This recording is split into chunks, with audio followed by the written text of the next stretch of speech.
আফা দেশের থেকে সব গরিব মানুষ এখন গ্রামে যাচ্ছে, খাবার পাচ্ছে না, কিচ্ছু পাচ্ছে না, খুব কষ্টে আছে সাধারণ পাবলিক, খুবই খারাপ আপা। আমরা দোয়া করি আপনি তাড়াতাড়ি আসেন। বৃহত্তর নোয়াখালীর অবস্থা অনেক খারাপ আপা, সারা বাংলাদেশের অবস্থা খারাপ বানায় রাখছে ওরা আপা, সারা বাংলাদেশটাকে একটা বদ্ধ ভূমি বানায় রাখছে, যেখানে সেখানে হত্যা, মানে এমন কোন লোক নাই যারা এখন শান্তিতে আছে। সবাই একটা কথাই বলে যে আগেই ভালো ছিল, আগে সরকারি ভালো ছিল। আমরা ভুল করেছি আপা, এই কথা সবাই বলে, সবাই অনুতপ্ত আপা। আপনি বলেন প্লিজ বলেন আপা প্লিজ। প্রত্যেকটা জায়গায় তো এইভাবে, এবং এখন আবার সে ওই আরেকটা পদক্ষেপ নিচ্ছে, এদিকে প্রায় 80 জন প্লাস আরো 35 জন, সেই সাথে 300 লোক, তারা জেলা উপজেলা ইউনিয়নে সার্ভে করতে পাঠাচ্ছে। সবাইকে বলে দাও ওই সার্ভে করতে কারা যায়, কাদের নাম লিখছে,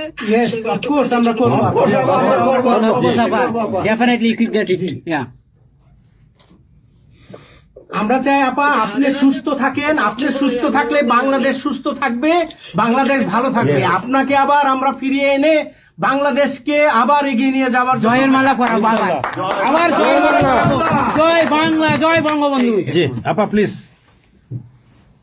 তোমাদের যে দেশে আছো সেই দেশে ডেনমার্ক আমেরিকার সবাই এখানে আছি আপা, ডেনমার্ক আমেরিকার সবাই আছেন আপা। আপনি এখন আমাদের কিছু নির্দেশনা দেন, আমরা প্রবাসী থেকে কি করতে পারি, এবং বাংলাদেশে আমাদের যে ফ্যামিলি আছে, আত্মীয় স্বজন আছে, আমাদের যে বিভিন্ন দলের নেতৃবৃন্দরা আছে, আমরা কিন্তু অর্থনৈতিক থেকে বিভিন্ন ভাবে সহযোগিতা করতেছি, যার যেভাবে পারি আমরা। বাকিটা আপা আপনি নির্দেশনা দেন, আপনার নির্দেশনার মতো আমরা কাজ করবো বাংলাদেশে এবং প্রবাসে। তোমাদের যেটা করতে হবে, একটা হচ্ছে তোমরা যে দেশে আছো সেই দেশের আইন কানুন মেনে ওখানকার যারা নির্বাচিত প্রতিনিধি বা সরকার বা যে বিভিন্ন মানবাধিকার সংস্থা, তারপরে 165 জন সাংবাদিকের চাকরি নাই, তাদের অ্যাক্রেডিটেশন কার্ড বাতিল করে দিছে। 106 জন সাংবাদিকের বিরুদ্ধে হত্যা মামলা দিছে, এবং আমাদের কতজনকে গ্রেপ্তার করে জেলে ঢুকাইছে, মানবিত জীবন যাপন করছে। সাংস্কৃতিক কাজ করতে পারে না, ব্যান্ড শোরা ব্যান্ড কোন অনুষ্ঠান করতে পারে না, পাকিস্তান থেকে ব্যান্ড শো এনে করায়, অথচ আমার দেশে ব্যান্ড শো যারা তারা এখন কাজ পায় না। এরা আবার এদের সাথেই ছিল, তারাও লাল রং লাগাইছিল, এখন আর তাদের পাত্তা নাই, কাজ পায় না। স্বীকৃতি কর্মকাণ্ড বন্ধ, সমস্ত সামাজিক নিরাপত্তার যত গরিব মানুষ আমরা বয়স্ক ভাতা, বিধবা ভাতা, মুক্তিযোদ্ধা ভাতা যা যা দিয়েছিলাম সেগুলি সব বন্ধ করে দিয়ে সেটাকে মেরে খেয়ে গেছে।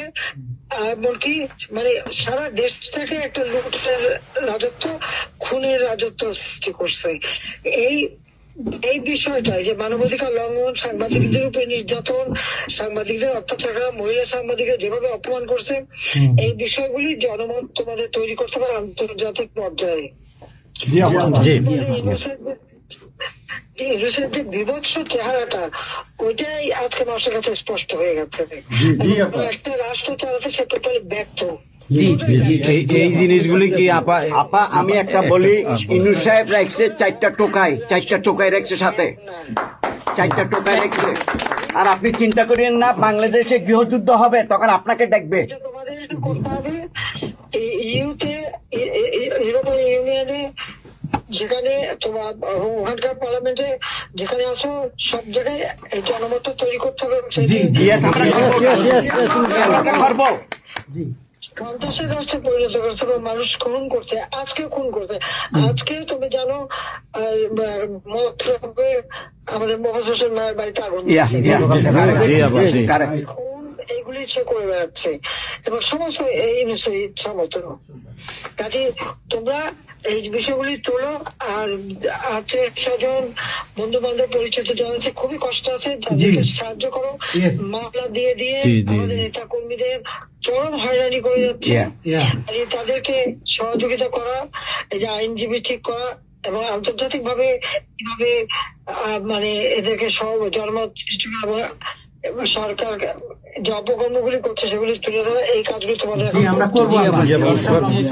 আপা একটা জিনিস একটু সন্দেহ লাগতেছে আপা, তাদের সাথে তোমরা থাকবা, কাজ করবা, আর দেশের ভিতরে মানুষকে যে এই সরকারকে না তাহলে দেশের মানুষের মুক্তি দেয় করবে।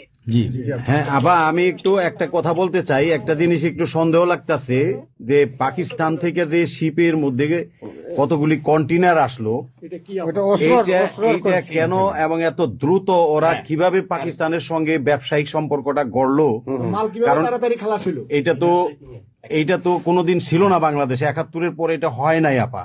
এখন এইটা নিয়ে আমাদের আপনি তো অবশ্যই আপনি অনেক কিছু অবগত আছেন, এটা আমাদের জানার প্রয়োজন।